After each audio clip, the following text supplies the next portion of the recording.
The winter wind cut across barren wells like a blade, carrying the angry voices of the crowd gathering at the town's edge. Torches flickered in the darkness, casting dancing shadows on weathered faces twisted with fury. At the center of their circle, tied to a barbed wire fence with rope that cut into her wrists, 19-year-old Lila pressed herself against the wooden posts as stones flew past her head. "Outlaw's bastard," screamed Ethel Morrison, her gray hair whipping around her gaunt face as she raised another rock. "You brought the curse on this town." The crude sign hanging around Lila's neck swayed in the wind. "Outlaw's bastard, let her rot." Each word had been painted in angry red letters, still wet enough to stain her torn dress. "Stone her," shouted Pete Hawkins, the out-of-work miner whose family had been surviving on scraps since the silver ran out. "She's the reason our children are starving."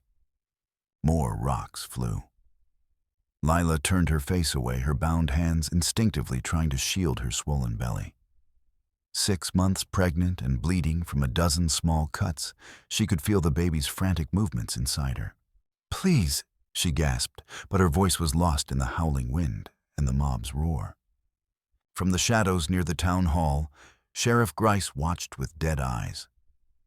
His weathered hand rested on his gun belt, but he made no move to draw the weapon. The silver star on his chest caught the torchlight, a mockery of the justice he was sworn to uphold. "Burn her," someone screamed from the back of the crowd. "Let the desert have her," called another voice. Lila closed her eyes and tried to think of Ruth Cartwright, the only mother she had ever known, lying sick and dying in their small house. She had promised Ruth she would be strong. She had promised she would survive. But as another stone struck her shoulder and the crowd's bloodlust grew, that promise seemed impossible to keep. 3 days earlier, death had come knocking on Ruth Cartwright's door. The consumption had been eating away at her lungs for months, but the brutal winter had accelerated its cruel work. Ruth lay in her narrow bed, her once strong frame now little more than bones and papery skin. Each breath was a battle she was slowly losing. "Mama, drink this."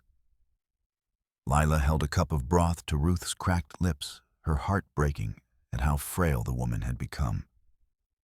Ruth had taken her in 13 years ago when a dying stranger had brought 7-year-old Lila to their door, whispering something about outlaws and bastard children before breathing her last. "The medicine," Ruth whispered, her voice barely audible. "Did you get it?" Lila's throat tightened.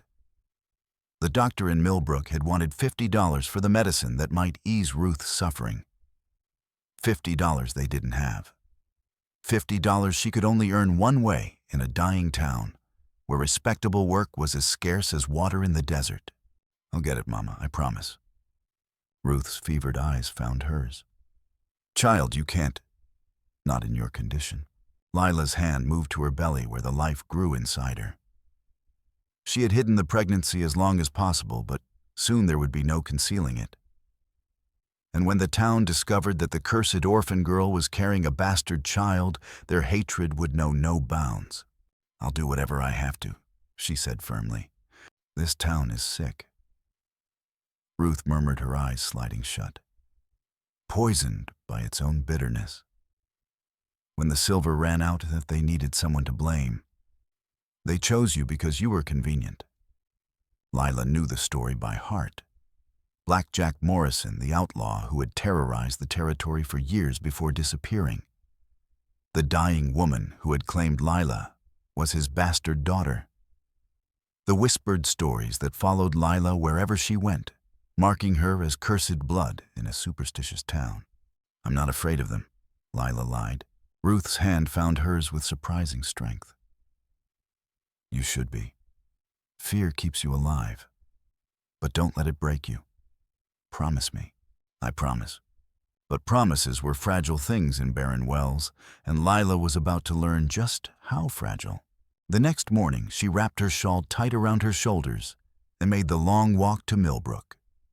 The transaction there had been as degrading as she had feared, but she returned with the money for Ruth's medicine, clutched in her fist like a lifeline. She should have been more careful walking through town. Should have kept her head down, her shawl pulled closer. But desperation had made her careless, and sharp eyes were always watching in Barren Wells. Well, well. Ethel Morrison stepped out from behind the mercantile, flanked by 3 other women. Look what the cat dragged in. Lila's blood turned to ice. Ethel was the town's self-appointed moral guardian, a bitter woman whose husband had died in a mine collapse, and whose son had fled to California the moment he was old enough. Her pale eyes were fixed on Lila's midsection with the intensity of a hawk spotting prey. "Mrs. Morrison," Lila said carefully, "I need to get home. Ruth is very sick." "I bet she is." Ethel's voice dripped venom, sick with shame knowing what her precious foundling has been up to. The other women murmured agreement. Mary Fletcher, the preacher's wife. Sarah Jenkins, whose husband had lost his leg in the mines. Betty Walsh, who ran the boarding house. All of them watching Lila with the same mixture of disgust and righteous fury. "You think we're blind?" Ethel stepped closer, her weathered hands clenched into fists. "Think we don't know what you've been doing for money?" People were gathering now, drawn by the commotion like vultures to carrion. Lila could see the hunger in their faces, the desperate need to focus their pain and frustration on someone, anything other than their own failures. "My business is my own," Lila said, trying to keep her voice steady. "Your business." Ethel's laugh was sharp as broken glass. "Your bastard child is everyone's business, just like your whore mother before you." "My mother wasn't a whore." The slap came without warning, the crack echoing off the buildings around them. Lila's head snapped to the side stars, exploding behind her eyes. "Liar," Ethel screamed. "You've brought nothing but misery to this town. The mines failed because of your cursed blood. Our children are starving because God is punishing us for harboring devil's spawn." Rough hands grabbed Lila's arms. She tried to break free, but there were too many of them. The crowd was growing, their voices joining Ethel's in a chant that chilled her blood. "Curse her, curse her, curse her." They dragged her through the streets as word spread. By the time they reached the edge of town, the sun was setting, and at least 30 people had joined the mob. Lila could see some faces in the crowd that surprised her. People she had thought were decent people who had never shown her outright hostility before. But desperation and fear were powerful motivators, and the mob's fury was infectious. Inciting incident. The barbed wire fence had been built to keep cattle from wandering into the desert. Now it served a different purpose, as Ethel Morrison and her followers bound Lila to it with rough rope. "Let this be a lesson," Ethel proclaimed, her voice carrying across the crowd. "This is what happens to those who bring sin and corruption to our town." The sign went around Lila's neck, next the rope chafing against her skin. She could taste blood where she had bitten her tongue during the struggle, could feel the barbs cutting into her back through her thin dress. "She's the reason the mine failed," shouted Pete Hawkins, his face flushed with anger and whiskey. "My children ain't eaten a decent meal in weeks because of her curse." "My baby died last winter," screamed a woman Lila didn't recognize. "Died because there wasn't enough food, because the town's cursed." The stones began to fly then. Most missed their mark, but enough found their target to leave Lila gasping and bleeding. She closed her eyes and tried to think of anything, but the pain, the cold, the hungry faces surrounding her. "Burn her," someone yelled from the back. "Let the coyotes have her," called another voice. But it was Sheriff Grice who ended the immediate violence, stepping forward with his hands raised. Lila felt a moment of hope. Surely he would stop this madness, uphold the law he was sworn to protect. "That's enough," Grice called out, his voice carrying the authority of his badge. "We're not murderers here." The crowd quieted, though their anger still simmered just below the surface. "But we can't just let her go," Ethel protested. "She needs to be punished for what she's done." Grice looked at Lila with those dead eyes of his, and she saw something there that made her blood run cold. Not compassion or justice, but calculation. "Leave her," he said finally. Let the desert decide her fate. If she's meant to live, someone will find her. If not, he shrugged, then God's will be done. It was a compromise that satisfied the mob's bloodlust while allowing Grice to maintain the pretense of lawful conduct. The crowd began to disperse, some throwing final stones and curses before heading back to town. As the last torch disappeared into the distance, Lila found herself alone with the wind and the approaching night. The temperature was already dropping, and she could feel the baby's movements growing more agitated inside her. She tested her bonds, but the knots were tight and the barbed wire unforgiving. Every movement sent fresh pain through her wrists and shoulders. Hours passed. The cold crept into her bones like a living thing, and her lips began to crack from the dry air. She sang softly to the baby old songs Ruth had taught her, anything to keep them both calm. It was near midnight when she heard the sound of horses approaching. Two riders emerged from the darkness, a man and a boy, both bundled against the cold. The man was tall and lean, with graying hair and eyes that held the weight of old sorrows. The boy couldn't be more than 12, but he sat his horse with confidence. They stopped a few yards away, and the man dismounted slowly, his hand resting on the gun at his hip. In the moonlight, Lila could see the shock and revulsion in his face as he took in the scene. "Jesus," he whispered. "What kind of people do this?" The boy slid down from his horse and approached the fence. "Pa, we have to help her. Look what they've done." The man, Jonas, she would learn, looked back toward the town. She could see him wrestling with something, weighing the risks of getting involved in another town's business. "This isn't our fight, Billy," he said quietly. "Look at her," Billy said, his young voice cracking with emotion. "She's pregnant, Pa, and they left her here to die." Jonas stared at Lila for a long moment. She saw the exact instant when his decision was made, saw the compassion win out over caution. "All right," he said, pulling out his knife. "But we do this quick and quiet. These people are clearly capable of anything." Jonas worked quickly to cut through Lila's bonds, but the damage had been done. Her wrists were raw and bleeding, and hypothermia was setting in. She could barely stand, let alone walk. "We need shelter," Jonas said, supporting her weight as Billy gathered their horses. "Somewhere they won't think to look." "The old Sinclair mine," Billy suggested. "It's been abandoned for years, but it would be out of the wind." They made their way through the darkness to the abandoned mine shaft, a relic from Baron Well's more prosperous days. The entrance was partially collapsed, but there was enough space to squeeze through into the main tunnel. Jonas had Billy gather what dry wood he could find while he built a small fire. As warmth began to fill the space, Lila finally found her voice. "Thank you," she whispered through chattering teeth. I thought I was going to die out there." "You still might," Jonas said bluntly, but his tone was gentle. "You're in bad shape, and this cold isn't good for a woman in your condition." "Why did you help me?" she asked, studying his weathered face in the firelight. "You don't know me. You don't know what I might have done."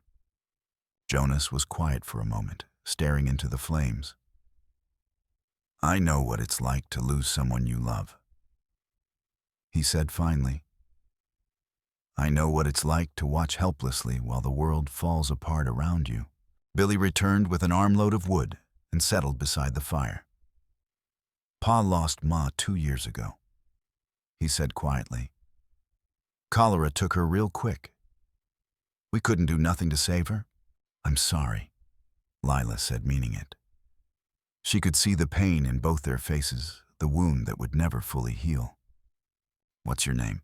Jonas asked. "Lila. Lila Cartwright, though that's not my real name. Ruth Cartwright took me in when I was 7. "And the baby?" Lila's hand moved protectively to her belly. 6 months along. "The father?" She took a shaky breath. "I had to sell myself to buy medicine for Ruth." She's dying of consumption. Jonas's expression darkened. And for that, they tried to kill you. For that and for being born. Lila's voice was bitter. They think I'm cursed. They think I'm the reason the mines failed, the reason their children are starving. They needed someone to blame. Now that's not true, Billy said fiercely. You're not cursed. You're just unlucky. Lila managed a small smile. You're a good boy, Billy. Your father raised you right. I try, Jonas said gruffly, though I fail more often than I succeed. They spent the rest of the night in the mine, taking turns keeping watch. As dawn approached, Lila found herself feeling something she hadn't experienced in years safe. These strangers had risked their lives to help her, ask nothing in return except her story. But safety was a luxury that Barren Wells would not allow. As the first rays of sunlight filtered through the mine entrance, they heard the sound of horses and angry voices. Through a crack in the collapsed stones, they could see Ethel Morrison leading another group of townspeople, their faces grim with purpose. I told you they'd head for the old mine, Ethel was saying. Strangers always think they're clever, hiding in the obvious places. Jonas checked his gun and positioned himself at the entrance. Stay back, he told Lila and Billy, and be ready to run if this goes bad. But as the mob approached, Lila realized there would be no running this time. They were trapped, outnumbered, and facing people who had already proven they were capable of murder. The real fight was about to begin. Jonas McKenna. Sheriff Grice's voice echoed off the canyon walls as the mob surrounded the mine entrance. I know you're in there. Come out with your hands up. How do you know my name? Jonas called back, though he kept his gun trained on the entrance. Asked around town this morning. You and your boy have been drifting from place to place for 2 years now. No steady work, no permanent address. Some might call that suspicious. Lila could hear the calculation in Grice's voice, the way he was already building a case against them. Jonas must have heard it too, because his jaw tightened. We're just passing through, Jonas replied. Found the girl tied to that fence and couldn't leave her to die. That's not a crime. Interfering with justice is. Ethel Morrison's shrill voice cut through the morning air. That girl is a menace to our community. She needs to face the consequences of her actions. What actions? Billy called out suddenly, his young voice bright with indignation. Being born, being poor, trying to help someone she loves. Billy, quiet. Jonas warned, but the boy was already warming to his theme. You people are cowards, Billy continued. Picking on a pregnant woman because you're too afraid to face your own problems. A murmur ran through the crowd. Lila could see through the crack in the stones that some faces showed uncertainty now, doubt creeping in where there had been only anger before. That boy's got a point, she heard someone say quietly. Maybe we should think about this, said another voice. But Ethel wasn't finished. Don't let them confuse you, she screamed. That girl is carrying the devil's own spawn. She's brought nothing but misery to our town. Well, what misery? Jonas called out. Your mines failed because the silver ran out, not because of some girl's bloodline. Your children are hungry because there's no work, not because of ancient curses. You don't understand, Grice said, his voice taking on a different tone. This town has a history.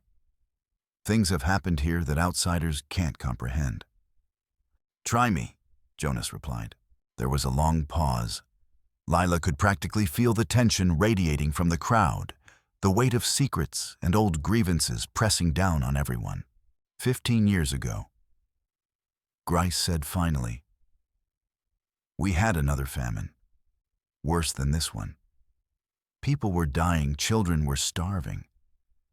And in the middle of it all, a government investigator showed up. Fellow named Tom Bradley. Lila's blood turned to ice. She had heard that name before, whispered in Ruth's fevered dreams.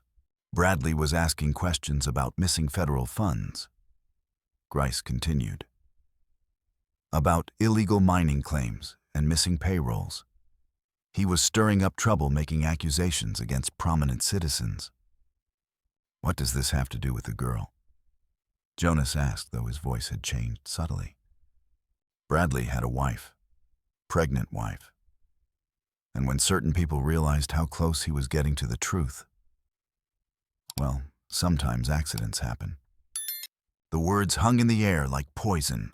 Lila felt the world tilting beneath her feet as the implications sank in. You killed him, she whispered so softly that only Billy could hear her. What? Billy turned to look at her, his young face creased with concern. Tom Bradley. Lila said, her voice growing stronger. He was my father. Jonas spun around to stare at her. What are you talking about? Ruth told me my father was Blackjack Morrison, the outlaw. But sometimes when she was really sick, she'd mutter other names. Tom Bradley was one of them. That's impossible, Jonas said, but there was doubt in his voice now. Is it? Lila struggled to her feet, her mind racing. Think about it.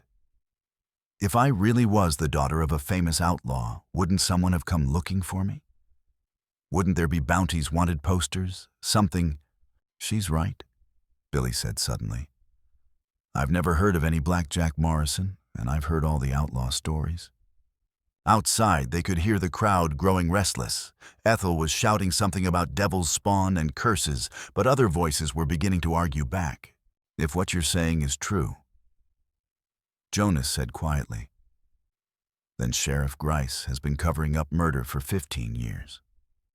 And Ruth knew, I know, Lila said, pieces of the puzzle clicking into place. That's why she took me in. That's why she told people I was an outlaw's bastard, to protect me from the truth. The truth about what? Lila looked toward the mine entrance, where she could see shadows moving as the crowd shifted restlessly. The truth about who really killed my parents, and why. A new sound reached them then. The crack of a breaking branch, followed by Billy's sharp intake of breath. Someone's coming around the back, he whispered. Jonas spun toward the rear of the mine shaft, his gun raised. But instead of an attacker, they saw Doc Henley squeezing through a gap in the collapsed tunnel. That Doc, Lila said in surprise. The old physician looked haggard, his usually neat appearance disheveled. I've been looking for you, he said quietly. There's something you need to know. Something Ruth wanted you to have. He pulled a folded paper from his coat. She gave this to me yesterday before she died. Made me promise to get it to you if anything happened. Ruth is dead. Lila felt the words hit her like a physical blow. Passed peacefully in her sleep. Doc Henley said gently, but not before she told me the truth about you, about your parents, about what really happened 15 years ago. With trembling hands, Lila unfolded the letter. Even in the dim light of the mine, she could make out Ruth's familiar handwriting. As she read, her face grew pale, then flushed with anger. When she finished, she looked up at Jonas, with eyes that blazed with newfound purpose. My father wasn't an outlaw, she said quietly. He was a federal investigator, and Sheriff Grice murdered him to cover up his own crimes.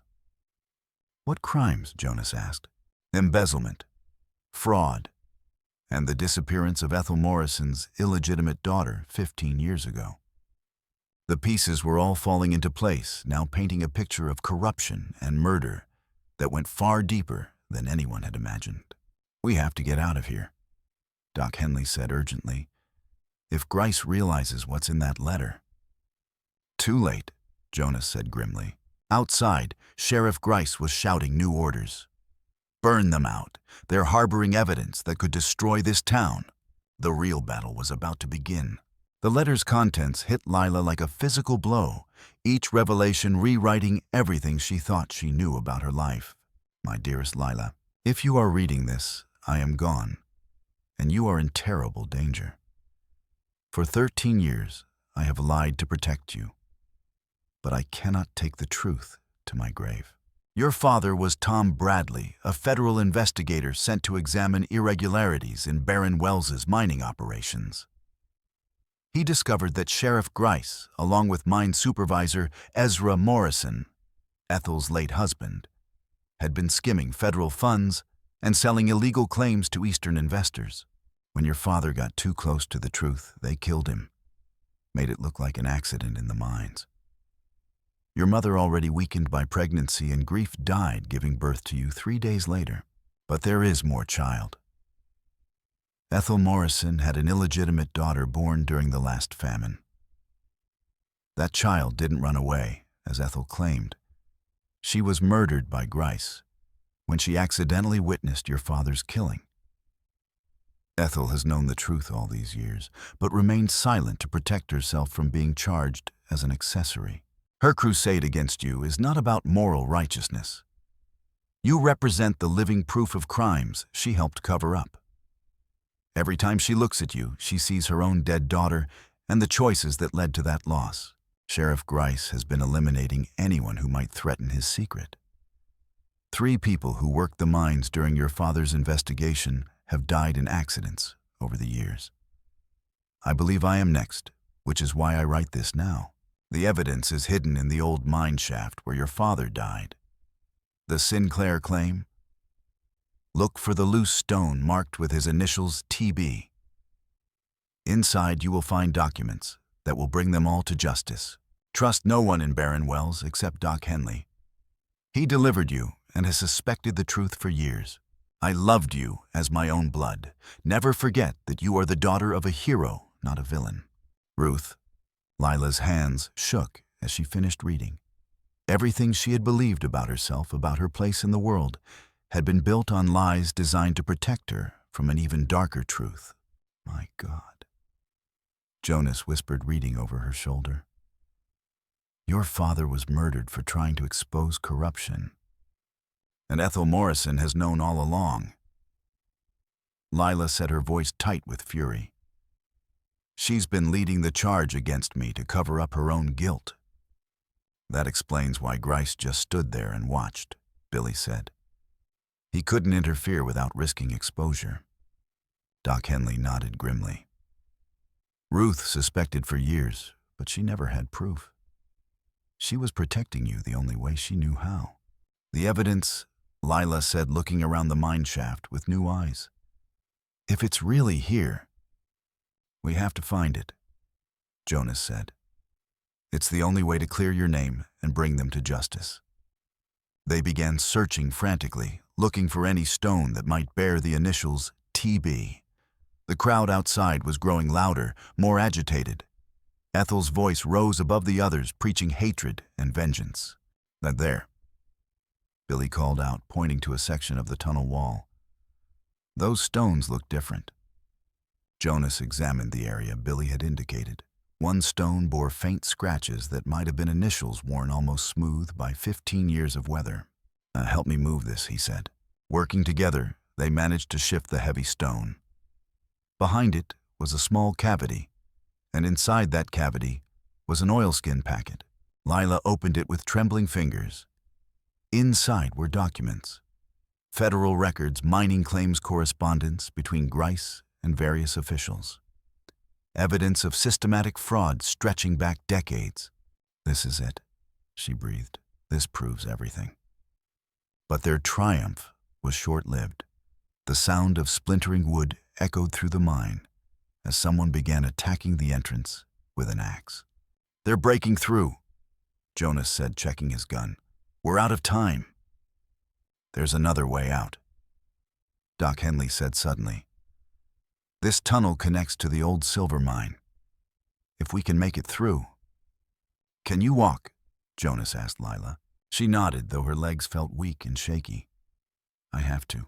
As they gathered the evidence and prepared to flee deeper into the mine, Lila heard Ethel Morrison's voice rising above the noise outside. Burn it down. Burn it all down. The smell of smoke began to drift through the entrance. They were no longer just fleeing a mob. They were fleeing a fire that threatened to trap them underground. The chase was about to begin in earnest. Second obstacle, The tunnel system beneath barren wells was a maze of shafts and passages carved out during the silver boom. Some led to dead ends where the ore had played out. Others connected to different claims. A few were death traps, unstable ceiling supports, or sudden drops into flooded pits. Doc Henley led them through the darkness, his memory of the mine layout their only guide. Behind them, smoke was beginning to seep through the connecting passages as Ethel's mob set fire to everything they could reach. "This way," Doc Henley whispered, pointing down a narrow passage. "This should take us to the old Morrison claim." "Morrison?" Lila asked. "Ethel's husband's mine." "The same. It's been abandoned for years, but the entrance is on the far side of the canyon. If we can reach it." They pressed on Jonas, supporting Lila, when she stumbled Billy, bringing up the rear, with the precious evidence clutched against his chest. The smoke was getting thicker now, and they could hear the crackle of flames somewhere behind them. "I can't. I need to rest." Lila gasped, one hand pressed to her belly. "We can't stop," Jonas said gently but firmly. "If they catch us down here." A new sound reached them, the thunder of hoofbeats echoing through the tunnels. Someone was coming after them on horseback, which meant they had found another entrance. "Grice," Doc Henley said grimly. "He knows these mines better than anyone." They pushed on, driven by desperation and the sound of pursuit growing closer. The tunnel began to slope upward, and Lila could see a faint light ahead. Daylight filtering down from an opening somewhere above. "Almost there," Doc Henley panted. But as they rounded the last bend, they found their path blocked. Sheriff Grice sat on his horse in the tunnel mouth, his gun drawn, and pointed directly at them. "End of the line," he said quietly. Behind him, Lila could see the canyon opening out into the desert beyond. So close to freedom, and yet it might as well have been 1,000 miles away. "You killed my father," Lila said, surprised by how steady her voice sounded. "I did what I had to do," Grice replied. He was going to destroy this town with his investigations, destroy innocent people's lives. Innocent. Jonas stepped protectively in front of Lila. "You were stealing federal money while people starved. I was trying to keep this town alive." Grice's voice rose, revealing the strain he had been under for 15 years. "The government doesn't care about places like barren wells. They take our silver and give us nothing in return. I was just evening the score." "And when that little girl saw you kill Tom Bradley," Lila asked, "was that evening the score too?" Something flickered in Grice's eyes. Pain, guilt, perhaps even regret. "She was in the wrong place at the wrong time. I never meant for any of it to happen. But you killed her anyway." Billy said, his young voice heavy with accusation. "Just like you were going to let them kill Lila." "I don't have a choice," Grice said, but his gun hand was trembling now. "If that evidence gets out, it won't just destroy me. It'll destroy everyone who's left in this town. People who had nothing to do with what happened." "People like Ethel Morrison?" Jonas asked. "She knew about her daughter's murder and helped cover it up. Ethel was trying to protect what was left of her family's reputation. She's suffered enough. So you let her transfer that suffering to an innocent girl," Lila said. "You let her blame me for crimes you committed." The sound of approaching horses echoed through the tunnel behind them. The mob was catching up, and soon they would be trapped between Grice's gun and Ethel's hatred. "I'm sorry," Grice said. And for a moment, Lila almost believed he meant it. "I truly am. But I can't let you leave here alive." That's when Doc Henley made his move. The old physician lunged forward, not at Grice, but at his horse. The animal reared in surprise, knocking Grice off balance. His shot went wild, ricocheting off the tunnel walls as Jonas rushed forward to tackle him. The two men went down in a tangle of limbs and curses. Grice was older, but desperate, fighting with the strength of a man who had nothing left to lose. Jonas was wounded and tired. but he had everything to fight for. "Run!" he shouted to Lila and Billy as he struggled with the sheriff. "Get out of here." But even as they reached the tunnel mouth, they could see Ethel Morrison and her mob cresting the ridge above them. There was nowhere left to run. They were trapped with enemies above and behind, and the evidence that could clear Lila's name about to be lost forever. The old wooden bridge spanning the canyon behind the Morrison mine had been built during the town's prosperous days. Now it stood as the only escape route across the chasm, its weathered planks groaning ominously in the desert wind. Grice's shot had grazed Jonas's shoulder, but adrenaline kept him moving as they reached the bridge. Behind them, the mob was pouring out of the mine tunnels, their angry voices echoing off the canyon walls. "The bridge won't hold all of them," Doc Henley panted. "It's been rotting for years." "Then we better hope they realize that," Jonas said grimly, checking his gun with his good arm. Lila clutched the oilskin packet of evidence against her chest, her other hand pressed protectively over her belly. The baby was moving frantically inside her, responding to her fear and exhaustion. "We're going to make it," Billy said, trying to sound confident. "We have to." But as they started across the bridge, Ethel Morrison's voice rang out behind them. "Stop. You're not taking those lies any further." The mob had reached the canyon edge, but they hesitated at the sight of the decrepit bridge.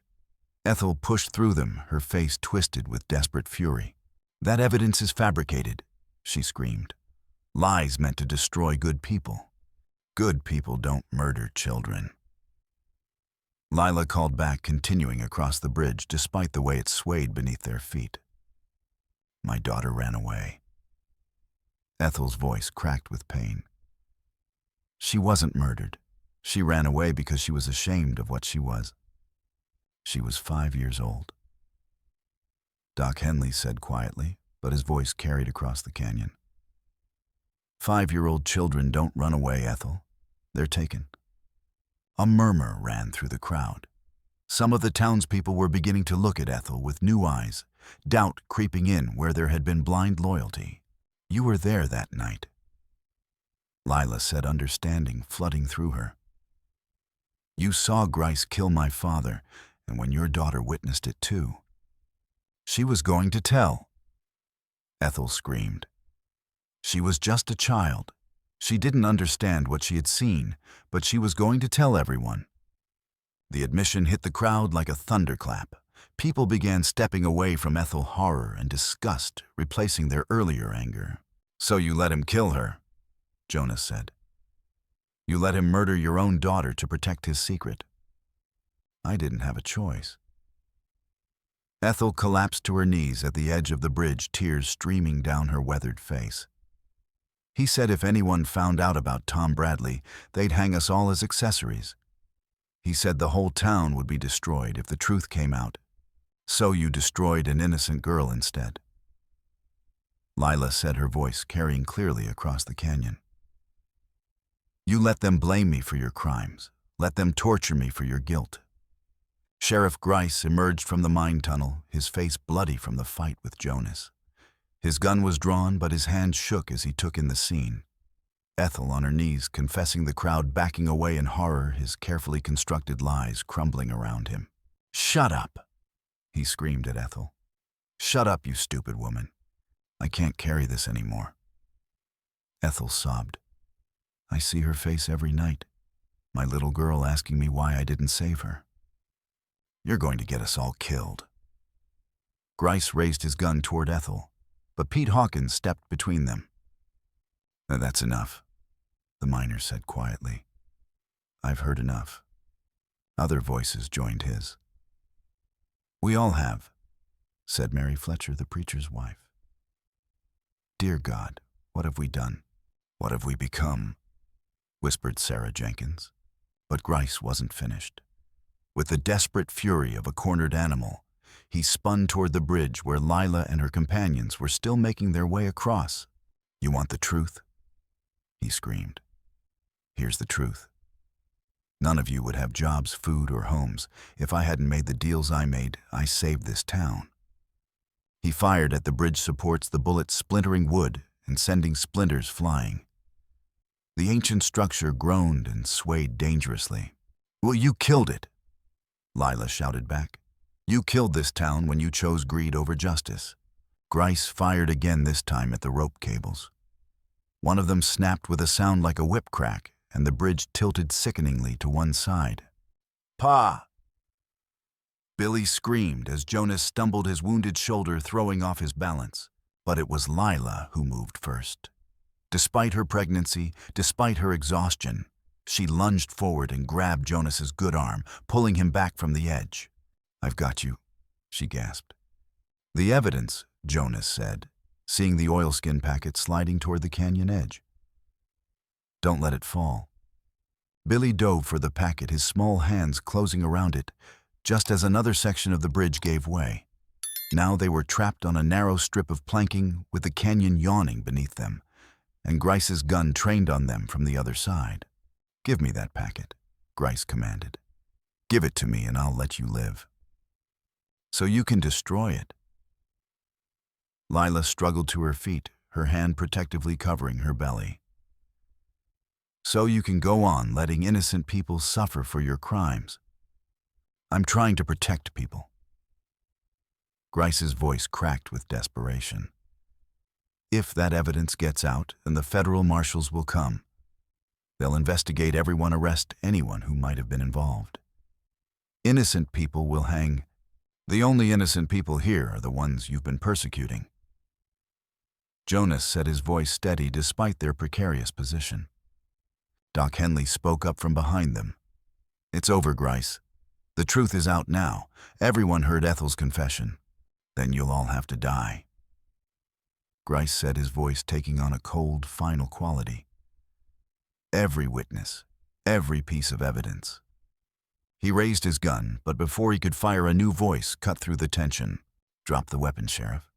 Everyone turned to see a man in a dark coat and badge approaching from the town side of the canyon.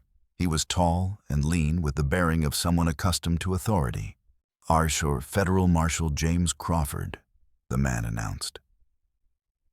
"I've been tracking irregularities in mining operations throughout the territory.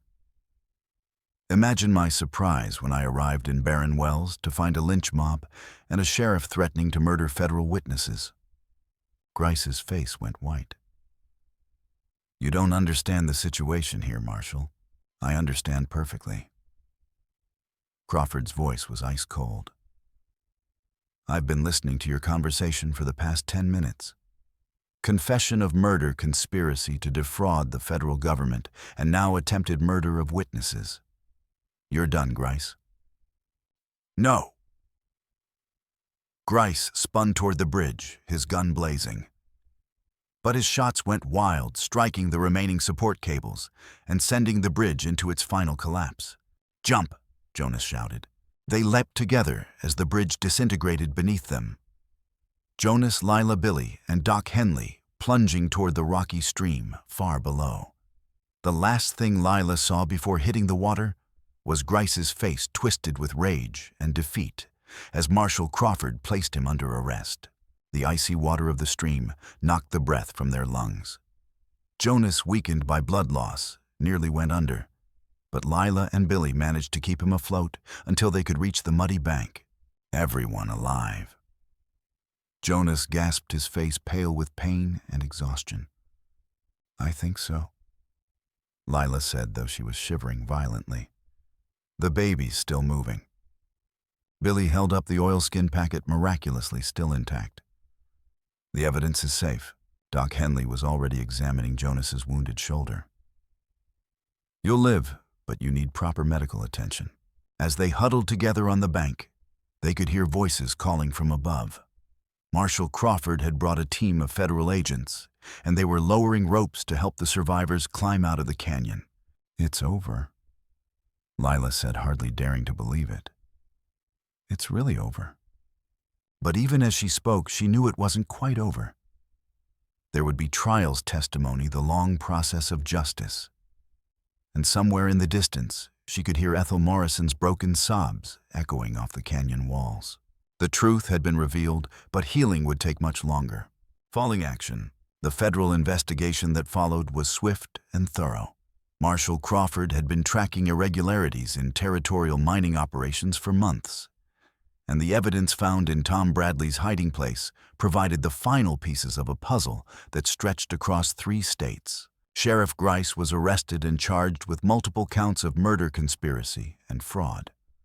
Under questioning, he revealed the full scope of the corruption. Dozens of officials, hundreds of thousands of dollars in stolen federal funds, and a network of illegal mining claims that had been operating for nearly 2 decades.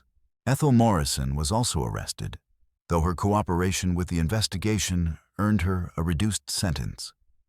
During her testimony, she revealed the location of her daughter's grave, a small plot behind the old church, unmarked and forgotten by everyone, except her guilt-ridden memory. The town of Barren Wells began to empty as the truth spread. Some residents fled to avoid prosecution, others simply couldn't bear to stay in a place with so much blood on its hands.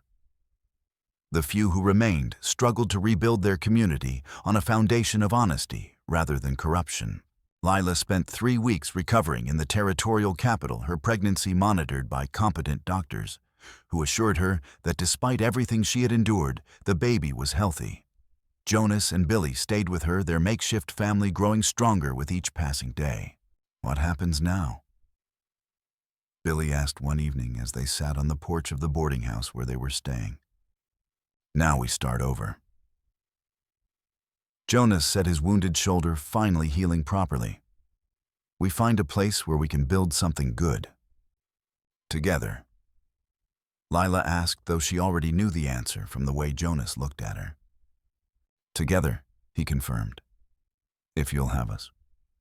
Lila smiled, her hand resting on her belly where the baby was kicking. "I can't think of anything I'd want more." The federal government, as compensation for the suffering she had endured and the truth she had helped reveal, granted Lila a substantial settlement from the recovered stolen funds. It was enough to buy land, build a house, start fresh somewhere far from the poisoned ground of Barren Wells. Doc Henley chose to stay in the territorial capital where his services were badly needed. But before they parted ways, he had one last gift for Lila. "This belonged to your mother," he said, handing her a small silver locket. "Ruth saved it all these years, waiting for the right time to give it to you." Inside the locket were photographs of her parents, Tom and Mary Bradley. Her father looked nothing like the monster she had been told he was. He had kind eyes and a gentle smile, the face of a man who had died trying to do what was right. "They would be proud of you," Doc Henley said softly. "You found the truth they died protecting." Resolution and final surprise. 6 months later, in a small town called Hope Springs, Lila McKenna gave birth to a healthy baby girl. Jonas was there, holding her hand through the labor, while Billy paced nervously in the next room. When the doctor finally emerged with the news, the boy's whoop of joy could be heard throughout the house. "She's beautiful," Jonas said softly, looking down at the tiny bundle in Lila's arms. "What will you call her?" "Ruth," Lila said without hesitation. "Ruth McKenna." They had married 2 months earlier in a simple ceremony performed by the town preacher. It wasn't a marriage born of passion, but of mutual respect and growing love. They understood each other's pain and had found healing in their shared commitment to build something better. The town of Hope Springs had welcomed them with open arms. It was a place where the past mattered less than the future, where hard work and good character counted for more than bloodlines or old grievances. Jonas had found work as a deputy sheriff, his natural sense of justice making him well suited to the role. Besides, Lila had opened a small school teaching the children of Hope Springs to read and write. Billy helped with both mature beyond his years, but still young enough to find joy in simple pleasures. They had built a small house on the edge of town with a garden where Lila grew vegetables and flowers. On the front porch, they had hung a sign that Lila had painted herself, "Only love lives here." Word of their story had spread throughout the territory, and slowly other refugees began to arrive. Sarah Walsh, a young widow with 2 children, run out of her town for the crime of being poor. Samuel Torres, a Mexican farmer whose land had been stolen by corrupt officials. Emma Chen, a Chinese woman whose family had been murdered by vigilantes. One by one, they came to Hope Springs, drawn by stories of a place where outcasts could find belonging, where families could be built from choice as well as blood. We're getting quite a collection. Jonas observed one evening, watching their extended household bustle with activity. Between their own family and the people they had taken in, they now had 12 people living in their expanded house. Ruth would have loved this, Lila said, nursing baby Ruth on the front porch. She always said the best families are the ones you choose. Speaking of choosing, Billy said, approaching with a telegram in his hand. This came for you today. Lila took the telegram with curiosity. She wasn't expecting any messages, and few people knew their address in Hope Springs. The message was brief. Miss McKenna. I am Margaret Morrison, Ethel Morrison's sister. I have been caring for her since her release from prison. She has asked me to contact you. She wishes to make amends for the harm she caused. She has a proposition that might interest you. Please respond if you are willing to correspond. Respectfully, Margaret Morrison. Lila stared at the telegram for a long moment. Ethel Morrison, the woman who had led the mob that tried to kill her, who had helped cover up the murder of her own daughter to protect a secret that wasn't worth protecting. What is it? Jonas asked, seeing her expression. Ethel Morrison wants to make amends, Lila said, handing him the telegram. Jonas read it quickly, his face darkening. You don't have to respond to this. You don't owe her anything. I know, Lila said. But maybe she needs to try. Maybe making amends is part of her healing. And maybe some people don't deserve healing, Billy said sharply. She tried to kill you. She tried to kill your baby. Lila looked at her son, for that's what Billy had become in every way that mattered.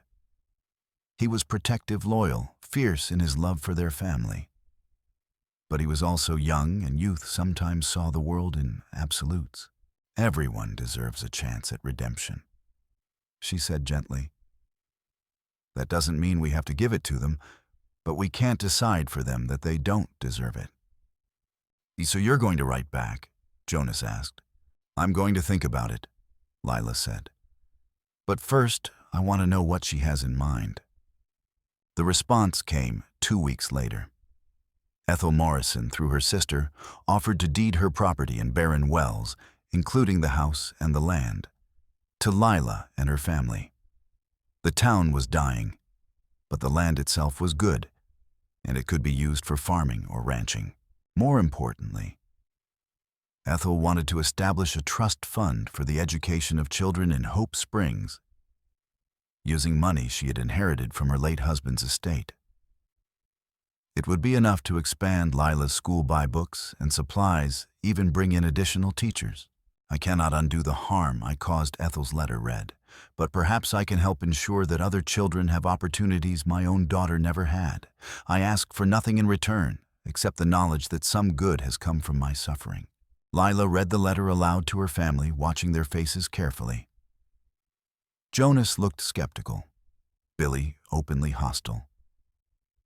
But Sarah Walsh, who had been listening from the kitchen, spoke up. My children would benefit from a real school, she said quietly.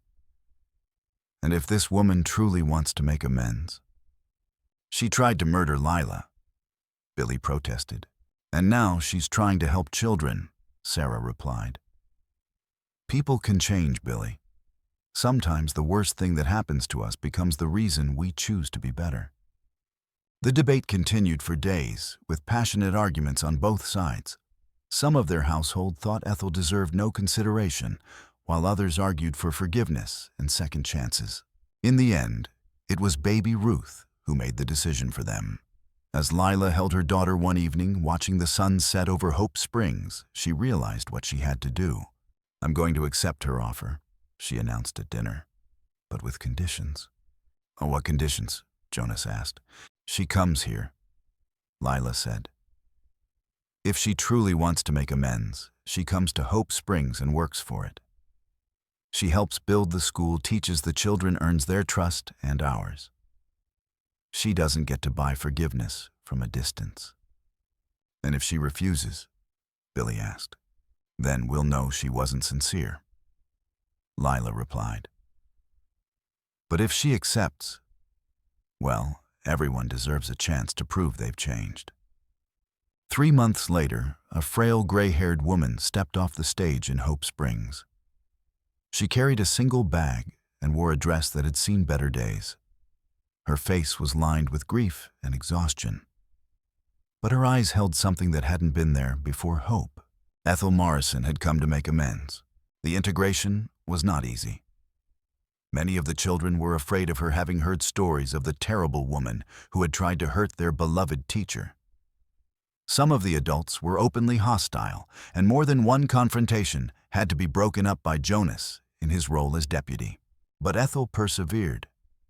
She swept floors, washed dishes, tended the garden, and slowly began to earn small measures of trust. She told stories to the children, not the bitter tales of her past, but fairy tales and adventures that made them laugh and wonder. And late at night, when the house was quiet, she would sit with Lila on the front porch and talk about lost guilt and the long road to redemption. I see her sometimes, Ethel said one evening, referring to her murdered daughter. In the faces of the children here, the way she might have looked if she had lived.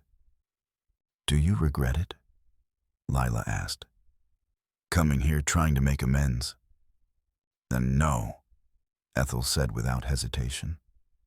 For the first time in 15 years, I can sleep through the night. That's worth any amount of hostility or suspicion. As the seasons changed and the school grew, Ethel Morrison became a permanent fixture in Hope Springs. She was never fully accepted by everyone, but she earned respect through her actions and dedication. She had found her redemption not in grand gestures, but in small acts of service. On a warm spring evening, 2 years after the events in Barren Wells, Lila sat on her porch, watching her daughter take her first steps. Ruth was a sturdy toddler now, with her mother's dark hair and her father's steady temperament. Billy, now 15 and growing tall, was helping her navigate the uneven porch boards. Jonas emerged from the house, carrying a letter, his face troubled. What is it? Lila asked. Marshall Crawford, Jonas said. Grice died in prison. Heart failure, apparently. Lila felt a complex mixture of emotions. Relief, sadness, and something that might have been pity. He was a broken man, she said finally. Broken by his own choices.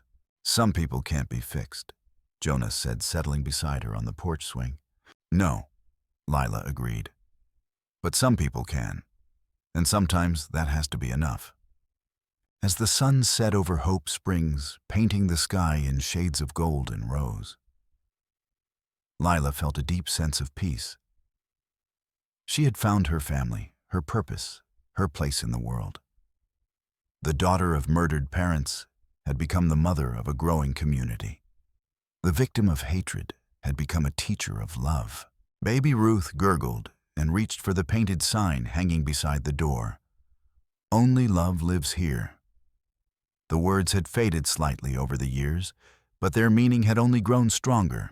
A rider appeared in the distance, a young woman with a desperate look in her eyes, and a small child clinging to her saddle. Lila smiled and rose to meet them, her arms already opening in welcome. The cycle continued, love begetting love, hope creating hope, family expanding to embrace whoever needed it most. Welcome to Hope Springs, she called out to the approaching rider. Welcome home. And as the stars began to twinkle in the darkening sky, Lila McKenna knew with absolute certainty that she had found her purpose in life.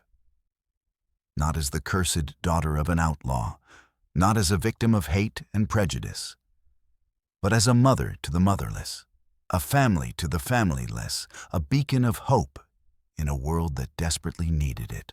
The sign on her porch said it all. Only love lives here.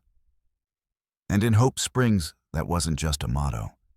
It was a promise that would endure long after she was gone. Behind her, Ethel Morrison emerged from the kitchen, carrying a fresh pot of coffee and wearing the small smile that had replaced her bitter sneer. Redemption was possible, Lila had learned. Not easy, not quick, but possible for anyone willing to do the work. The end had become a beginning. The curse had become a blessing and love. Patient, persistent, transformative love had conquered all. In the distance, thunder rumbled across the desert, promising rain for the parched earth. But here in Hope Springs, surrounded by the family she had chosen and the community she had built, Lila McKenna was no longer afraid of storms. She had weathered the worst life could offer and emerged stronger. Now she was ready to help others do the same, one refugee at a time, one act of kindness at a time, one moment of hope at a time. The story of the girl who had been tied to a fence and left to die was over. The story of the woman who had turned suffering into strength, hatred into love, was just beginning.